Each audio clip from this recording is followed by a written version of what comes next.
भगवत गीता अध्याय 11 विश्व रूप दर्शन योग। कल्पना कीजिए अगर अचानक आपके सामने पूरा ब्रह्मांड खुल जाए। अगर आप एक ही क्षण में सृष्टि, समय, जीवन, मृत्यु, देवता, तारे, आकाश गंगा सब कुछ एक ही रूप में देख लें तो क्या होगा? या उसका मन भय से कांप उठेगा। हजारों साल पहले कुरुक्षेत्र की युद्ध भूमि में एक ऐसा ही क्षण आया था जब अर्जुन ने भगवान श्री कृष्ण का वह स्वरूप देखा जिसे देखकर समय भी ठहर गया। यह केवल एक दर्शन नहीं था बल्कि यह ब्रह्मांड का सबसे बड़ा रहस्य था। अब तक श्री कृष्ण अर्जुन को आत्मा, कर्म, भक्ति और अपनी दिव्य विभूतियों का ज्ञान दे चुके थे। अर्जुन समझ चुका था श्री कृष्ण कोई साधारण मनुष्य नहीं, वह समय परम शक्ति है। लेकिन अब अर्जुन के मन में एक इच्छा जागी। वह भगवान को केवल शब्दों में नहीं बल्कि स्वयं देखना चाहता था। अर्जुन फोल्डेड हाथ जोड़कर कहता है, हे प्रभु, मैं आपके दिव्य स्वरूप को देखना चाहता हूँ। यह केवल जिज्ञासा नहीं थी, यह भक्ति की प्रकाष्ठा थी। श्री कृष्ण मुस्कुराए क्योंकि समय आ चुका था। उन्होंने कहा, हे अर्जुन, तू मेरे उस विराट स्वरूप को देख जिसे देवता भी देखने की इच्छा करते हैं। लेकिन फिर भी श्री कृष्ण एक गहरी बात कहते हैं, तू मुझे अपनी इन साधारण आँखों से नहीं देख सकता। मैं तुझे दिव्य दृष्टि देता हूँ। यहाँ एक बहुत बड़ा रहस्य छुपा है। भगवान को केवल आँखों से नहीं देखा जा सकता, उन्हें देखने के लिए चेतना बदलनी पड़ती है। और फिर वह क्षण आ गया जिसने इतिहास बदल दिया। संजय धृतराष्ट्र से कहते हैं, हे राजन, भगवान श्री कृष्ण ने अर्जुन को अपना दिव्य विश्व रूप दिखाया और अचानक श्री कृष्ण का शरीर बदलने लगा। उनका स्वरूप बढ़ने लगा, फैलने लगा और अनंत होने लगा। ऐसा लग रहा था जैसे पूरा ब्रह्मांड उनके भीतर समा गया हो। अर्जुन ने देखा हजारों सूर्य एक साथ चमक रहे हैं, ऐसा तेज जिसे आंखें सहन नहीं कर सकती थी। उन्होंने देखा अनगिनत मुख, अनगिनत नेत्र, अनगिनत भुजाएं, हर दिशा में केवल भगवान ही भगवान। उनके भीतर देवता थे, ऋषि थे, आकाश गंगाएं थी, नदियाँ थी, पर्वत थे, समुद्र थे। पूरा ब्रह्मांड एक ही शरीर में दिखाई दे रहा था। अर्जुन कांप उठा क्योंकि पहली बार उसे एहसास हुआ भगवान केवल एक व्यक्ति नहीं है, वह संपूर्ण अस्तित्व है। अर्जुन ने देखा समय भगवान के भीतर बह रहा है। जन्म भी नहीं वही है, मृत्यु भी वही है, सृष्टि भी वही है और विनाश भी वही है। लेकिन तभी अर्जुन ने कुछ ऐसा देखा जिसने उसका हृदय को हिला दिया।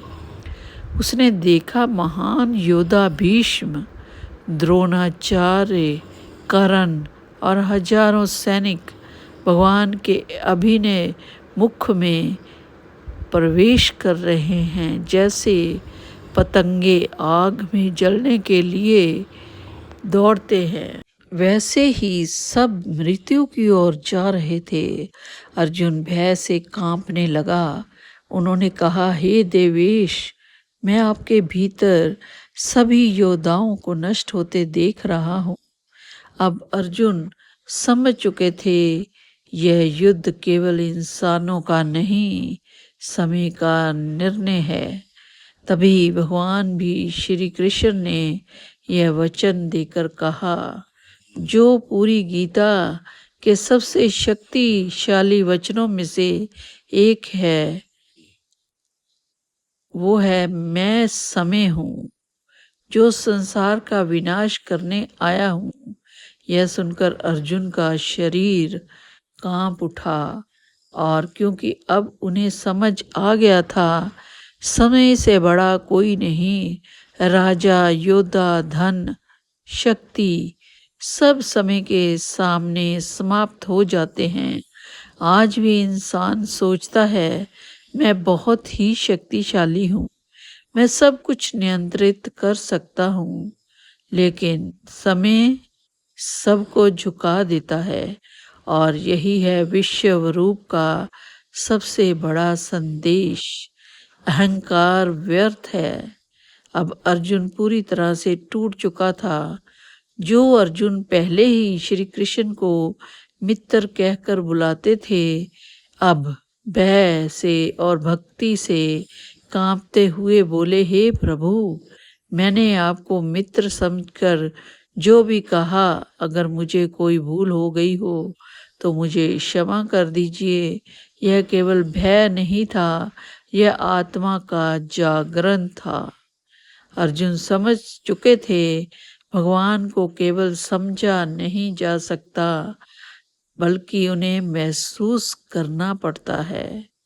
अर्जुन दोनों हाथ जोड़कर भगवान की स्तुति करने लगे और कहा कि आप ही आदि हैं, आप ही अंत हैं, आप ही परम सत्य हैं।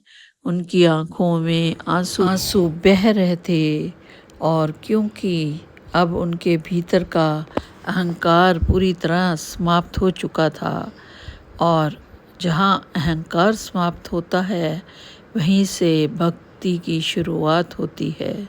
लेकिन विश्व रूप इतना विशाल और इतना भयावह, इतना दिव्य था कि अर्जुन उसे सहन नहीं कर पा रहे थे।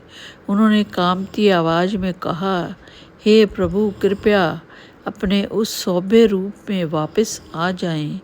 तब भगवान श्री कृष्ण मुस्कुराए और धीरे धीरे वह विराट स्वरूप समाप्त होने लगा। फिर अर्जुन ने वही परिचित स्वरूप देखा, मोर मुकुट, पीतांबर, मधुर मुस्कान, और उसी क्षण अर्जुन के मन को शांति मिल गई। यह अध्याय हमें क्या सिखाता है? यही सिखाता है कि भगवान सीमित नहीं है, पूरा ब्रह्मांड उनकी अभिव्यक्ति है, और समय सबसे शक्तिशाली है।